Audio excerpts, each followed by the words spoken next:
चलिए हम फिर अपनी बात को आगे बढ़ाते हैं। ऑडिशंस के बारे में बातें हो रही है तो फिर से मैं आप लोगों को याद दिला दूं,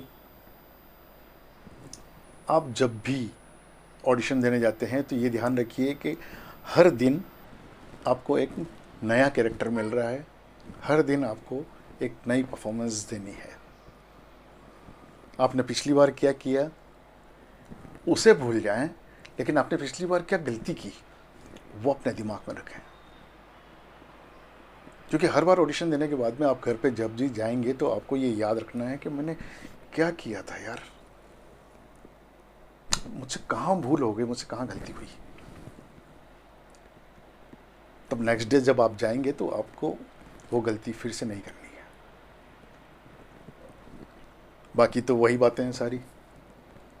आपको थोड़ा सा होमवर्क करना चाहिए।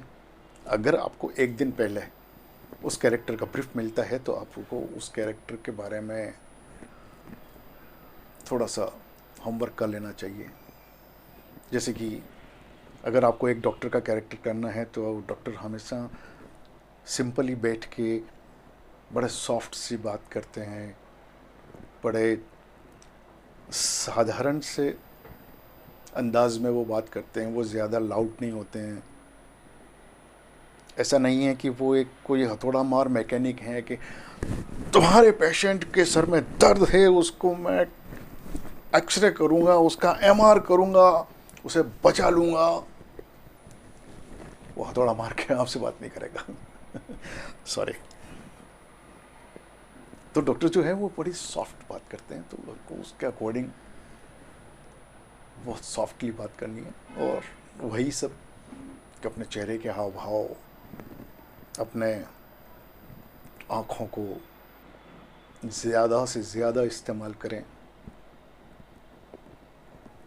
ज़्यादा मूवमेंट ना करें, ये सब ध्यान रखना है आपको। तो मुझे आशा है कि हम लोग जिन बातों को डिस्कस कर रहे हैं, जिन बातों पर हम लोग अभी तक बात कर चुके हैं, आपको उनसे कुछ मदद ज़रूर मिलेगी और आप उन सब बातों को ध्यान में रखते हुए ऑडिशंस देंगे और आप सब लोग बहुत ज़्यादा सक्सेसफुल हों, यही विश करता हूँ मैं। अच्छा, इस लास्ट बार हमने बात करी थी अनुपम खेर सर के बारे में ना। आज मैं आपको एक दूसरा किस्सा बताता हूँ। किस्सा नहीं, हकीकत है ये भी। आप सबने सुना होगा फिल्म सत्यम शिवम सुंदरम, है ना। काफ़ी बड़ी हिट फिल्म थी, बहुत प्यारे उसके गाने थे, है ना। उसकी हीरोइन थी जीनत अमान जी। राज कपूर साहब उसकी कास्टिंग कर रहे थे। तो जीनत जी उस वक्त कहीं शूटिंग पर थी और उन्हें पता चला कि राज साहब को अपनी फिल्म के लिए हीरोइन की तलाश है।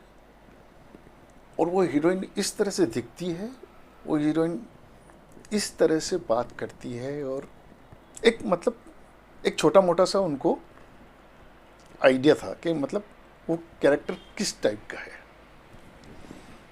तो जीनत जी शाम को पैकअप के बाद में जीनत जी ने उसी तरह का एक गेटअप किया और सीधा राज कपूर साहब के ऑफिस। उन्होंने जाके वहाँ पे बताया कि मुझे राज साहब से मिलना है। तो उनके असिस्टेंट ने पूछा कि आप कौन? तो उन्होंने कहा कि आप राज साहब से कहिए कि उनकी रूपा आई है। देखिए कॉन्फिडेंस देखिए आप, कि उन्होंने खुद का इंट्रो रूपा की, जो कि सत्यम शिवम सुंदरम की हीरोइन का नाम था, उन्होंने कहा कि आप जाके राज साहब से कहिए कि उनकी रूपा आई है। राज साहब ने जब सुना कि रूपा, तो उठ के खुद बाहर आए।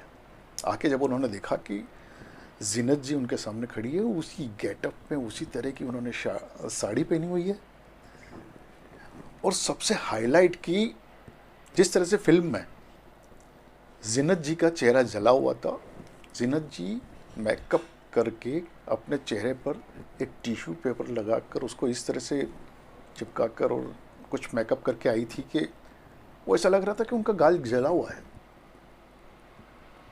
देखिए फिर से मैं कहता हूँ, डेडिकेशन, समर्पण, उनको अपने कैरेक्टर के बारे में किस तरह से मतलब वो था कि वो उसी गेटअप में, जब उन्होंने राज साहब ने उनको देखा तो देखते रह गए। वो जीनत जी को ऑफिस में लेके गए और उनसे बात की और उनको साइनिंग माउंट दे दिया और कहा कि तुम ही मेरी रूपा हो। तो इस तरह से आपको भी अपने काम में समर्पण देना होगा। जब तक आपके काम में डेडिकेशन, समर्पण नहीं नजर आएगा, तब तक आपके अंदर से डॉक्टर की जगह मैकेनिक ही निकलेगा।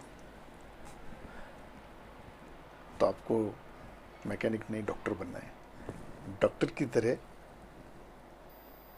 मतलब एक एग्जाम्पल दे रहा हूँ, जो भी आपको कैरेक्टर मिले आपको उस तरह से निभाना है। उसको लाउड नहीं करना है, उसको अपने ट्रैक से अलग नहीं करना है। तो हम लोग फिर बातें करेंगे और मैं फिर आते रहूँगा, है ना। तब तक अपना ध्यान रखें और टेक केयर, सी यू।